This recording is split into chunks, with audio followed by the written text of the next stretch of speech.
very, very, very soon you'll be trading with indicators on your own. So let's recap the important rules that you must keep in mind. First is the major trend. Please do not forget about the major trend. There has been a separate lesson on the major trend in chapter 3. So if you don't remember what a major trend is, then please go back to chapter 3. Now, the second thing that you must be super aware of are the negative sides of the indicators. In chapter 4, I taught you the negative sides of both the MACD and the stochastic and pretty much any other indicator that exists in the financial world.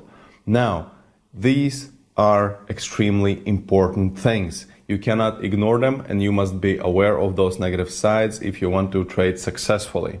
So please, when you will be trading with indicators very soon, make sure that you remember and know and look out for those negative sides. One small thing, but still quite important, if you can remember, in chapter 4, I've taught you how to count waves, and that will come in handy after a few lessons when you will start trading with indicators.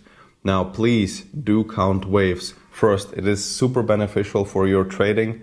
And second of all, it is a great practice of understanding and getting a feel for a market in general. So please don't forget about counting waves. Don't forget to manage the current market situation, meaning evaluating the range and the power of the moves so that you form the correct expectation. Don't forget about setting correct expectations for each of your trades. The next thing that you must be aware of is the money management and the risk and the budget. So if you start demo trading with 100,000 or a million or whatever, you can start with any number in your demo depot.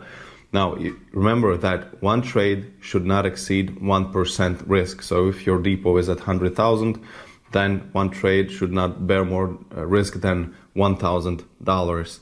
Even for your demo trading and your paper trading, this is extremely important, so that you follow each and every rule, so that you do not get used to breaking rules right from the start.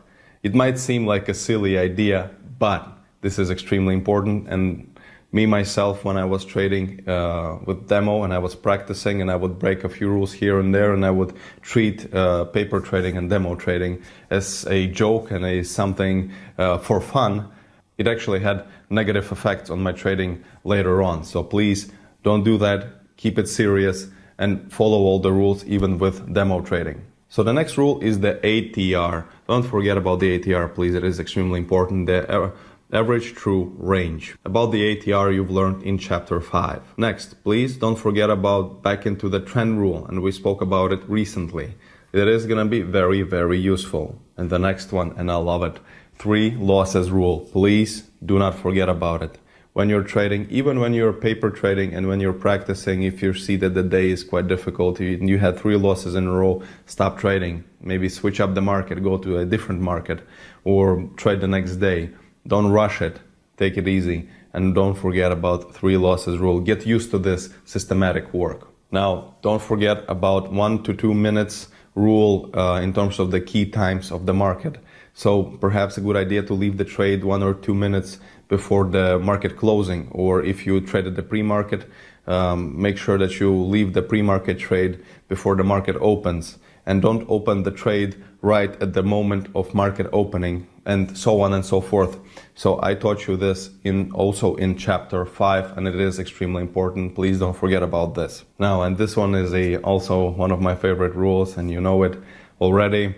This is trade only what you see and not what you think. And keep this concept in mind, and as you will be trading and practicing, you will understand the whole value of this rule, and you will understand where it's coming from and why it is extremely valuable. Now, of course, you should watch out for gaps, plus the ATR that we spoke about in chapter 5. This one is also very important.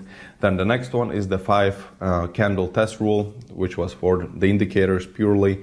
Meaning that when you are entering, give it a chance of about 5 candles in your trading time frame, and if within 5 candles the market, the price isn't moving in your favor quickly and not moving in your favor at all, then you might actually consider leaving the trade and maybe actually finding an entry back into trend.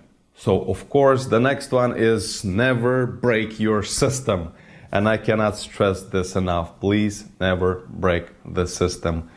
If you do it right from the start, right from the beginning with your demo trading and paper trading, you'll set yourself on a collision course, and that's it. So take it seriously. Make an updated list of rules that you'll keep by your side when you'll be practicing with the indicators, and make sure you follow each single one of them. And never break your system. Never. Don't forget about the stops. Don't forget about using the fixed ones or the technical ones. See the difference, play around, and make sure to use as small of a stop as possible. Remember that a stop is your risk amount, and the smaller the risk, the better the chances are of succeeding. Remember that this is the law of the market of any business, not just trading, but any business. The smaller the risk, the better. That's only logical. Remember that you can adjust your stop only systematically. So if you see that you have a nice profit and you want to adjust it into profit so that regardless of what happens, you will not lose money.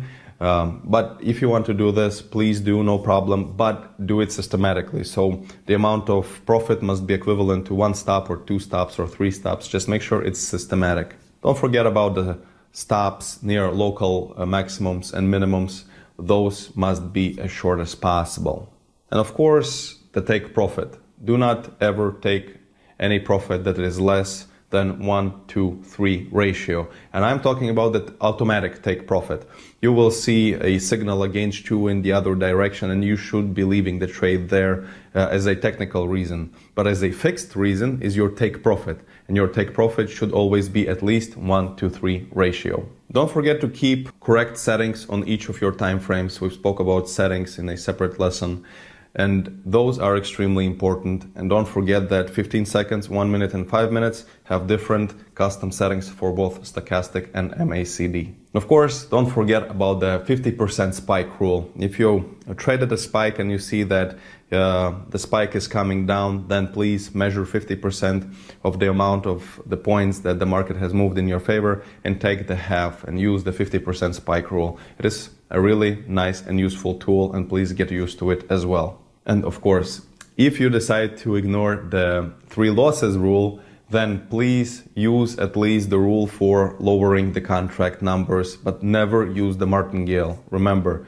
never increase the amount of contracts that you trade simply because you're having a few negative trades. That will lead you to a complete disaster. So these are pretty much the most important rules that you must keep in mind and by your side when you will be trading and paper trading and training yourself with the indicators.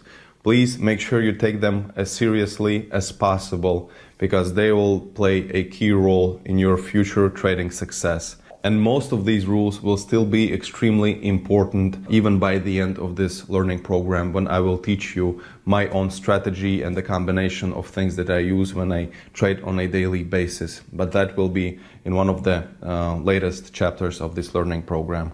And you will see that I still use them every day, most of these rules. So please don't neglect them and give them respect that they deserve.